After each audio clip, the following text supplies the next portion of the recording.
Vamos con la economía. Don Juan Ramón Rayo, bienvenido, muy buenas noches. Buenas noches, Luis. Y don Eduardo Garzón, bienvenido también, muy buenas noches. Muy buenas noches. No sé por dónde queréis empezar, porque vosotros tenéis siempre unas ideas peculiares en las que luego os enzarzáis y la actualidad queda un poco orillada, pero bueno, no seré yo quien quiera sofocar el debate antes de que se produzca. ¿Qué propuesta tienes, Juan Ramón? Bueno, hombre, yo creo que hoy hay dos temas interesantes. Uno es, desde luego, toda la dinámica ya sabida, pero cada vez más cercana, de subida de impuestos a las rentas altas. Sobre todo porque ya han hablado de cifras concretas. Efectivamente, ya se va descendiendo a la realidad. Es duro, más del 50% de lo que cobren, más del 50%, más del 50%. Sí, bueno, es el tipo que había con Montoro, tampoco nos olvidemos que el ministro de Hacienda del anterior gobierno, pues, compartía tesis tributarias más o menos con PSOE y Podemos. Pero sí, no, desde luego, ya lo hemos debatido en otras ocasiones. Desde mi punto de vista, evidentemente, esto es un atraco a mano armada de todas.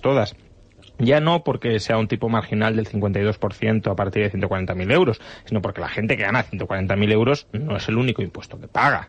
Es decir, podría ser un atraco solo si se pagara IRPF, pero es que aparte se paga seguridad social y se pagan impuestos indirectos una vez quieras disfrutar mínimamente de las rentas que has percibido y que por tanto puedes consumir. Entonces, que el Estado te hable de esa manera, aparte de profundamente injusto, pues desincentiva evidentemente la generación de riqueza, y creo que es un modelo perverso de sociedad. Y sobre todo, ahora no quiero orillarte, Eduardo, o sea, tú interven cuando quieras, pero por poner un ingrediente más que me sorprende, que hoy hayamos conocido que las rentas, más que el marginal a partir de 140.000 se va a ir al 52%, después de haber escuchado en labios del presidente del gobierno que aquí en España los ricos no pagan impuestos. Sí, claro. Digo, pues a ver si nos ponemos de acuerdo, porque o pagan el 52 o no pagan impuestos, pero no sé muy bien si cuál no es los pagan, pues quitemos el IRPF, ¿no?, directamente.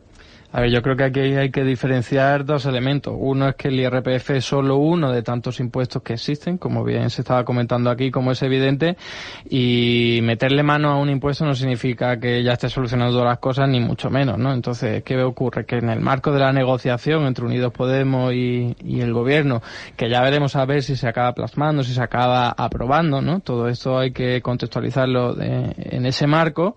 Son simplemente medidas singulares y aisladas del resto. Es decir, no es incompatible aumentar el marginal del IRPF y incrementar los medios y recursos para combatir el fraude fiscal, ¿no? Que sería una forma de controlar que los más ricos, que no son los que tributan por IRPF porque se acaban trasladando su renta hacia sociedades, acabarán pagando, ¿no? Entonces, bueno, tengamos en cuenta eso. Si hay que analizar solo esta medida, que bueno, también tengo que dejarlo claro por si hay algún tipo de confusión, el 52% sería solo en aquellas comunidades autónomas que aprobaran y decidieran que se estableciera el máximo en el tramo autonómico, porque tienen una competencia para hacerlo, y en este caso solo es Cataluña y no me acuerdo cuál otra comunidad está en el máximo, ¿no? Y como bien decía Juan Ramón, no son tipos muy elevados, es decir, aumentar 4 puntos porcentuales es poco en términos de recaudación, en términos de contribuyentes, no sé si va a afectar a menos de un 1%, incluso menos, ¿no? 0,5% se estima de todos los contribuyentes, con lo cual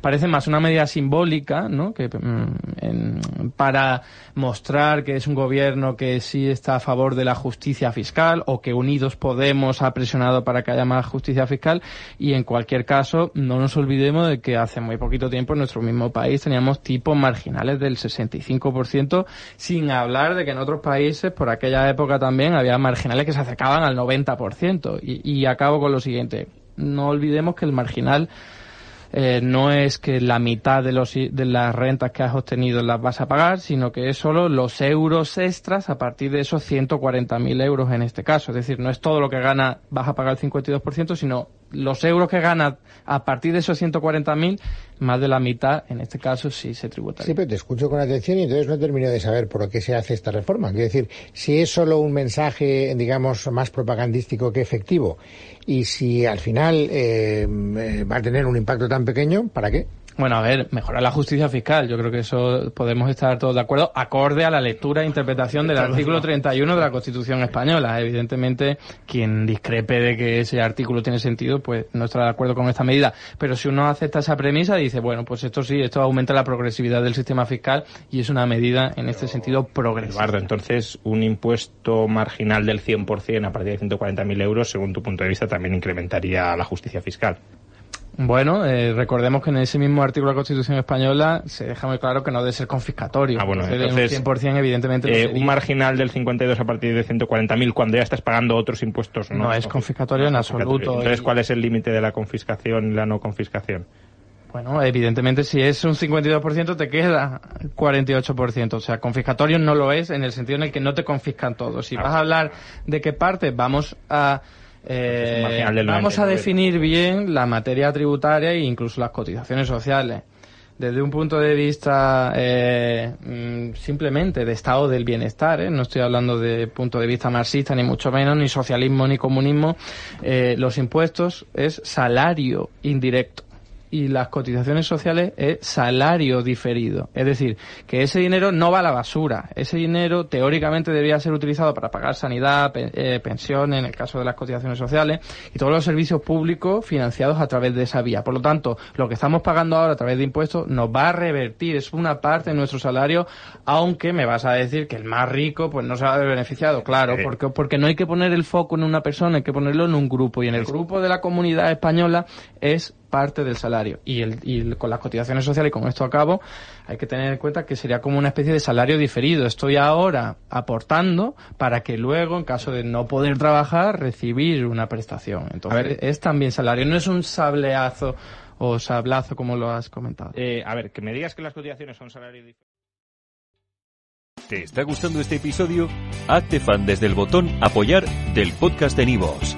Elige tu aportación y podrás escuchar este y el resto de sus episodios extra. Además, ayudarás a su productor a seguir creando contenido con la misma pasión y dedicación.